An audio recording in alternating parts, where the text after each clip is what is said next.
இதுவே ஏற்புடையது. உன் தந்தையையும் தாயையும் மதித்து நட என்பதே வாக்குறுதியை உள்ளடக்கிய முதலாவது கட்டளை.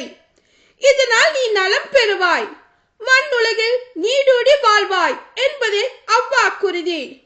தந்தையரே, உங்கள் பிள்ளைகளுக்கு எரிச்சல் மூட்டாதீர்கள், மாறாக அவர்களை ஆண்டவருக்கேற்ற முறையில் கண்டித்து திருத்தி அறிவு புகட்டி வளர்த்து வாருங்கள்.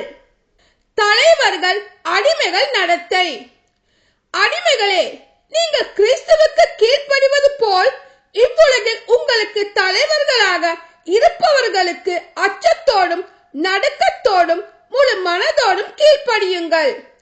மனிதர்களுக்கு உகந்தவர்களாகுமாறு வேலை செய்வதாக காட்டிக் கொள்பவராய் இராமல் கிறிஸ்துவின் பணியாளராய் கடவுளின் திருவுளத்தை உளமாற நிறைவேற்றுங்கள். மனிதருக்காக அன்றி கடவுளுக்காகவே செய்வது போல நல் மனத்தோடு வேலை செய்யுங்கள். அடிமையாயினும் உரிமை குடிமகனாயினும் நன்மை செய்யும் ஒவ்வொருவரும் ஆண்டவரிடமிருந்து நன்மையே பெறுவர். இது உங்களுக்கு தெரியும் அன்றோ? தலைவர்களே, நீங்களும் உங்கள் அடிமைகளிடம் அவ்வாறு நடந்து கொள்ளுங்கள். அவர்களை அச்சுறுத்துவதை விட்டுவிடுங்கள். அவர்களுக்கும் உங்களுக்கும் ஒரே தலைவர் விண்ணுலகில் உண்டு என்பதையும் அவர் ஆள் பார்த்து செயல்படுவதில்லை என்பதையும் அறிந்து கொள்ளுங்கள். கிறிஸ்தவ வாழ்வில் போராட்டம். இறுதியாக நீங்கள் ஆண்டவரோடு இணைந்து அவர் தரும் வலிமையாலும் ஆற்றலாலும் வலுவூற்ற பெறுங்கள். அழகின் ஏமாற்று வழிகளை எதிர்த்து நிற்கும் வலிமையை பெறும்படி கடவுள் அருளும் எல்லா படை கலன்களையும் அணிந்து கொள்ளுங்கள். ஏனென்றால் நாம் மனிதர்களோடு மட்டும் போராடுவதில்லை. ஆட்சி புரிவோர், அதிகாரம் செலுத்துவோர், இருள் நிறைந்த இவ்வுலகின் மீது ஆற்றல் உடையோர், வான்வெளியில் உள்ள தீய ஆவிகள் ஆகியவற்றோடும் போராடுகிறோம். எனவே பொல்லாத நாள் வரும் போது எதிர்த்து நின்று அனைத்தின் மீதும் வெற்றி பெற்று நிலை நிற்க வல்லமை பெறும்படி கடவுள் அருளும் எல்லா படை கலன்களையும் எடுத்துக் கொள்ளுங்கள்.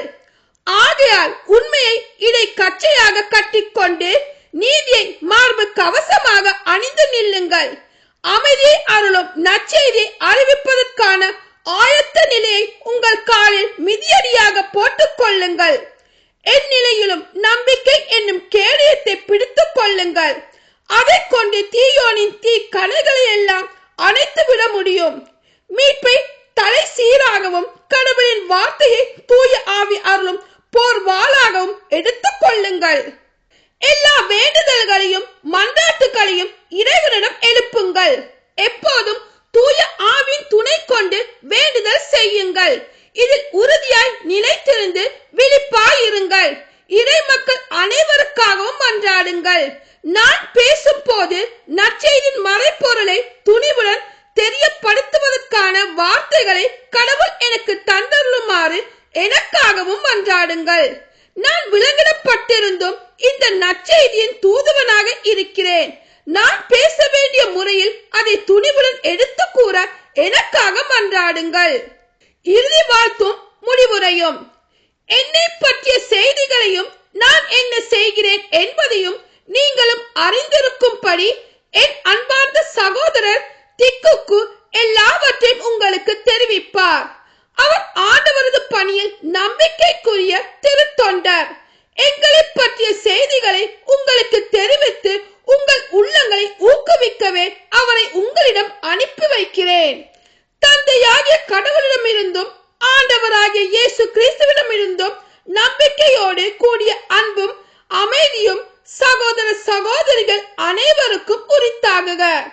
நம் ஆண்டவராகிய இயேசு கிறிஸ்துவின் மீது அழியாத அன்பு கொண்டிருக்கும் அனைவரோடும் இறையருள் இருப்பதாக.